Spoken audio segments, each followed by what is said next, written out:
Back to follow-up segment tonight. 2 police officers killed last week in California by an illegal alien who had been deported twice. 34-year-old Luis Monroe Bracamonte was deported in 1997 after being convicted of selling narcotics in Arizona. In 2001, he was back.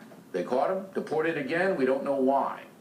But last week, Monroe Bracamonte stole a car, shot homicide detective Michael Davis and Sacramento County Deputy Danny Oliver dead in the aftermath of his crime.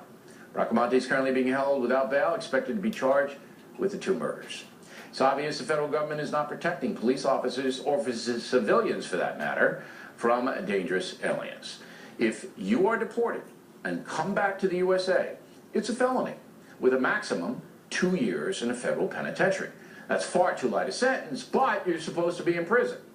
In 2013, 60% of all the people ICE deported had been deported at least one time before. 60%. In that year alone, 2013, at least 223,000 aliens had multiple deportations. However, there are only 20,000 aliens currently incarcerated for immigration offenses.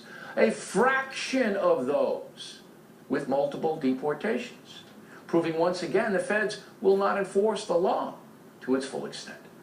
Joining us now from Boston, Jessica Vaughn, an analyst for the Center for Immigration Studies. So am I overstating the situation, Ms. Vaughn?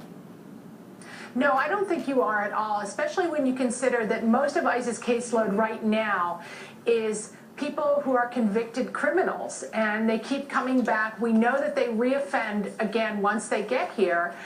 So this is a huge problem. Why and it aren't they happens for a number of reasons. Why? Look, 223,000 apprehended in 16 with multiple deportations. Why isn't every single one of them in the federal penitentiary? Well, there's a couple reasons. Because, first of all, the Obama administration's priority has been to legalize as many people who are here illegally as possible, to carry this out, you know, if he has to, by executive action. So he's put the handcuffs on ICE agents, and they're simply not allowed to arrest a lot of people. Wait. You got to get more specific than that. I mean, if you're going to blame Obama, and I don't mind you blaming him if you got the facts. You've got these people arrested. 223,000 of them with multiple deportations. It's a fact. It's in stone. Okay? Less than 10% of them are in prison. What happened to the other 90%? They were apprehended. They grabbed them. What happened to them? A lot of times they're simply released because they're under pressure from advocacy groups to say, oh, you can't take this person away from their family. Or sometimes it happens because local sanctuary jurisdictions refuse to cooperate with ICE. Places like New York, Chicago, San Francisco, Philadelphia have just said, we don't care about immigration violations. We don't care that these people are convicted criminals. But still, the stat was reported to the federal government, you see? The stat is reported that these people were taken into custody and they ran them through the computer. And 223,000 had multiple deportations, yet less than 10% wind up in federal prison. So even if the sanctuary cities are letting them go, they're not reporting them to the feds. These are people who were caught, who are in the system. They still don't go.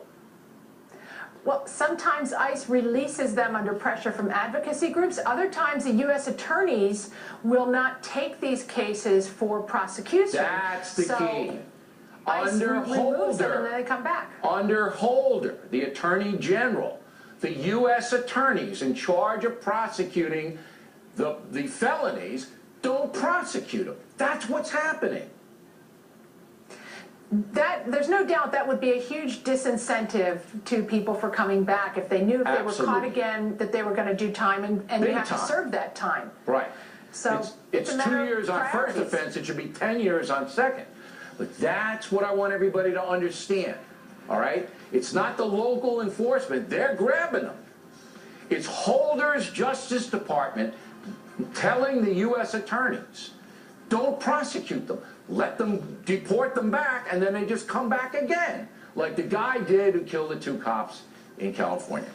All right, Ms. Vaughn, we appreciate it.